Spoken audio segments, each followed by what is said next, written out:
Shape को अगर आप मूव करवाना चाह रहे हैं तो दो तरीकों से आप शेप को मूव करवा सकते हैं, एक तो माउस के थ्रू और दूसरा कीबोर्ड के थ्रू। अगर आप माउस के थ्रू शेप को मूव करवाना चाह रहे हैं तो सबसे पहले आप पिक टूल को चूज करेंगे टूल बॉक्स के अंदर से। तो हमने पिक टूल को चूज किया, स्पेस बार के थ्रू आप क्लिक करेंगे तो ये पिक टूल आ जाएगा। स्पेस बार इसकी शॉर्ट की होती है पिक टूल की, और प्रीवियस टूल पे भी आप स्पेस बार से ही जाते हैं। तो पिक टूल ले लिया और इसकी मदद से बस आप एक शेप को मूव जहां पे करवाना चाह रहे हैं आप करवा सकते हैं। अगर आप सिर्फ एक स्ट्रेट लाइन में शेप को मूव करवाना चाह रहे हैं तो आप कीबोर्ड की मदद से कंट्रोल को दबा के रखें और फिर माउस की मदद से शेप को मूव करवाएं। तो आप देख रहे हैं बिल्कुल एक सीधी लाइन के अंदर मूवमेंट हो रही है, या ऊपर नीचे की तरफ या दाएं बाएं की तरफ, या आप शिफ्ट दबा के भी अगर इसकी मूवमेंट करेंगे तो स्ट्रेट लाइन में ही होगी। अगर आप एक शेप को कीबोर्ड के थ्रू मूव करवाना चाह रहे हैं तो आप एरो कीज की मदद से लेफ्ट राइट या अप एंड डाउन मूव करवा सकते हैं अपनी शेप को। जो मूवमेंट की स्पीड होती है वो 0.01 इंचेस की होती है, आप इसको कम या ज्यादा भी कर सकते हैं। जो इसकी स्पीड होती है इसको बोलते हैं नज डिस्टेंस।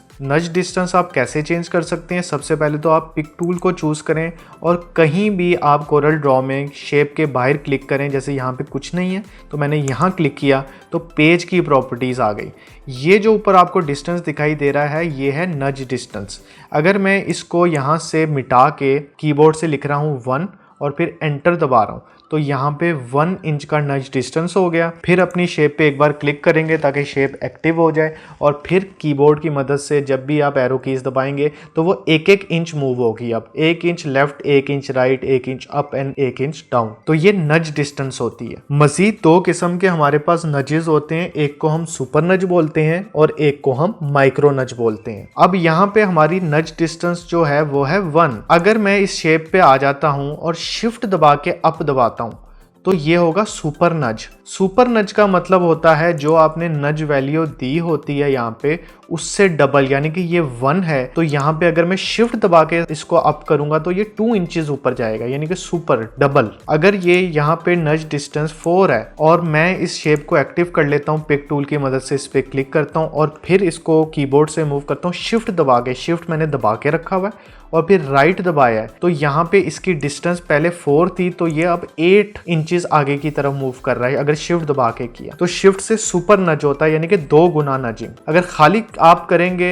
एरो कीज से तो सिंगल नज होगा, यानी कि 4 इंचेस का। अगर शिफ्ट दबा के करेंगे तो उससे डबल होगा नज की वैल्यू से, यानी कि 8 इंच। फिर हमारे पास माइक्रो नज है। अगर आप कंट्रोल दबा के शेप को मूव करेंगे तो ये कहलाता है माइक्रो नज, यानी कि जो नज वैल्यू होगी उससे आधी आपकी मूवमेंट होगी। तो नज वैल्यू देखते हैं कितनी है, 4 का आधा क्या होता है 2। तो कंट्रोल दबा के अगर हम इसको आगे या पीछे लेफ्ट और राइट मूव कर रहे हैं एरो कीज की मदद से तो ये 2 इंचेस मूव होगी। वैसे तो नज वैल्यू क्या है 4, लेकिन कंट्रोल दबा के जब मूव करेंगे तो ये 2 इंचेस की मूवमेंट होगी अप डाउन लेफ्ट और राइट पे। तो ये है माइक्रो नज। सुपर नज 2 गुना नज को बोलते हैं और माइक्रो नज हाफ या 0.5 नज को बोलते हैं। नज डिस्टेंस को वैसे भी चेंज किया जा सकता है। अगर आप कंट्रोल जे दबाएं, ऑप्शंस में जाएं, यहाँ पे है डॉक्यूमेंट में जाएं, प्लस पे क्लिक करें, यहाँ है रूलर्स पे क्लिक करें तो यहाँ पे नज वैल्यू आ गई। नज वैल्यू हमने चूज किया 4। सुपर नज क्या है 4 का 2 गुना। अगर आप चाहते हैं नहीं 2 गुना नहीं होना चाहिए, सुपर नज 4 गुना होना चाहिए तो इसको आप 4 कर दें तो इस वैल्यू का 4 गुना हो जाएगा ये। अगर मैं नज यहाँ से रखता हूँ 2 तो यहाँ पे ये 4 गुना नज हो गया 2 के। इसी तरह आप इसको 2 गुना कर लें तो इस वैल्यू का 2 गुना हो जाएगा। अगर इसको 3 गुना कर लें तो इस वैल्यू का 3 गुना हो जाएगा। इसी तरह नीचे माइक्रो नज है, वो कह रहा है कि ये डिवाइड होगा 2 से, यानी कि हाफ। अगर मैं कहूँ 2 से डिवाइड ना हो, ये 4 से डिवाइड हो ये वाली वैल्यू, तो वो 1/4 माइक्रो नज हो जाएगा। वैसे आमतौर पे ये 2 होता है और ये भी हमारे पास 2 होता है। तो ये डिफॉल्ट वैल्यू भी आप यूज कर सकते हैं और यहाँ से आप ओके करते हैं।